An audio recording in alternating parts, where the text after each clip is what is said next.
मुझे करनी नहीं है ना, जब करने का वक्त था तब तो मेरी इज्जत उछालने पे चीजें थी। किसने किसने इज्जत छानी? आप ही सब लोग थे, और कौन था? हरियाणवी सिनेमा के बड़े नाम उत्तर कुमार, जिन्हें लोग भोला भाला राजी कहकर जानते हैं, इस समय गंभीर आरोपों और विवादों से घिरे हुए हैं। फिल्मों और गानों के जरिए करोड़ों दिलों में जगह बनाने वाले इस स्टार पर उनकी ही को एक्ट्रेस भाव्या गौतम ने बेहद गंभीर आरोप लगाए हैं। एफआईआर दर्ज होने के बाद पुलिस ने उन्हें हिरासत में ले लिया, जिससे मामला और गर्म हो गया। लेकिन अब हालात में नया मोड़ आया है। एक कॉल रिकॉर्डिंग तेजी से वायरल हो रही है, जिसमें भाव्या गौतम की बातें आरोपों की असली तस्वीर को लेकर कई सवाल खड़े कर रही हैं। वायरल कॉल रिकॉर्डिंग, असली सच या नई चाल? वायरल कॉल रिकॉर्डिंग में भाव्या गौतम और उत्तर कुमार के दोस्त मोनू धाकड़ के बीच बातचीत सुनाई देती है। इस बातचीत से साफ झलकता है कि भाव्या और उत्तर कुमार के बीच निजी रिश्ते थे। शादी का वादा, करियर बनाने के दावे और व्यक्तिगत नजदीकियां इस रिश्ते का हिस्सा थीं। भाव्या का आरोप है कि वादे पूरे नहीं किए गए और उन्हें कई जगहों से बॉयकॉट कराया गया। बातचीत में यह भी सामने आता है कि फिल्म शूटिंग के दौरान उनके बीच नजदीकियां हुईं।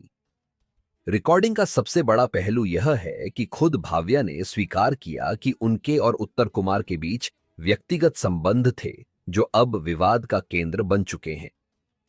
भाव्या गौतम के आरोप, भाव्या का दावा है कि उत्तर कुमार ने शादी और तलाक का वादा करके उन्हें अपने जाल में फंसाया। फिल्मों और गानों में काम दिलाने का भरोसा दिया, लेकिन वादे निभाए नहीं। उन्हें कई प्रोजेक्ट्स से जानबूझकर बाहर करवाया गया। यह रिश्ता सिर्फ भावनात्मक नहीं बल्कि शारीरिक भी था। उनके मुताबिक अब समय आ गया है कि सच्चाई सबके सामने आए। मोनू धाकड़ की भूमिका इस पूरे विवाद में, अभिनेता मोनू धाकड़ का नाम भी चर्चा में है। मोनू उत्तर कुमार के करीबी दोस्त और कई फिल्मों के सह अभिनेता रहे हैं। वायरल कॉल रिकॉर्डिंग में वही भाव्या से सीधे सवाल जवाब करते सुने गए। बातचीत से संकेत मिलता है कि मोनू इन विवादों की गवाहियों से अनजान नहीं थे। परिवार और फैंस की प्रतिक्रिया, उत्तर कुमार के परिवार और उनके फैंस का कहना है कि यह सब एक साजिश है। उनका दावा है कि कॉल रिकॉर्डिंग यह साबित करती है कि मामला व्यक्तिगत संबंधों से जुड़ा है, न कि केवल जबरदस्ती या शोषण से। यह पूरा विवाद पब्लिसिटी और पैसों के लिए खड़ा किया गया है। उत्तर कुमार इस समय मानसिक और शारीरिक रूप से कठिन दौर से गुजर रहे हैं और फैंस से सहयोग की अपेक्षा कर रहे हैं। फैंस का कहना है कि स्टार को बदनाम करने की कोशिश की जा रही है और इस समय उन्हें मजबूत बनकर उत्तर कुमार के साथ खड़ा होना चाहिए। सोशल मीडिया पर बहस कॉल रिकॉर्डिंग वायरल होने के बाद सोशल मीडिया पर लोग दो खेमों में बंट गए हैं। कुछ लोग कह रहे हैं कि भाव्या खुद इस रिश्ते का हिस्सा थीं, तो अब शोषण का दावा सही नहीं ठहरता। वहीं दूसरी ओर कुछ लोग मानते हैं कि शक्ति और प्रभाव के चलते कई बार महिलाएं चुप रह जाती हैं और बाद में आवाज उठाती हैं। यह बहस अब केवल एक स्टार की छवि का नहीं, बल्कि समाज में रिश्तों, भरोसे और महिला सुरक्षा की संवेदनशीलता का मुद्दा बन गई है।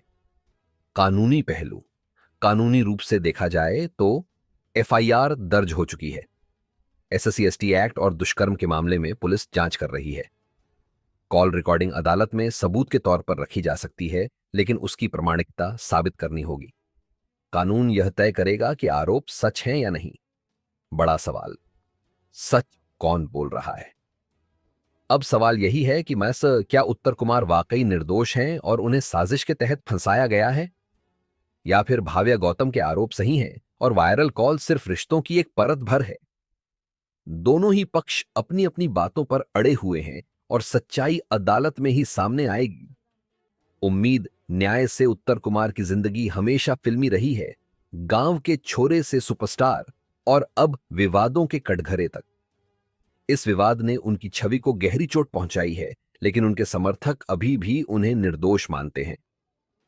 फिलहाल सच्चाई अदालत और जांच में ही सामने आएगी, लेकिन इतना तय है कि इस केस ने देसी सिनेमा और समाज दोनों को हिला दिया है।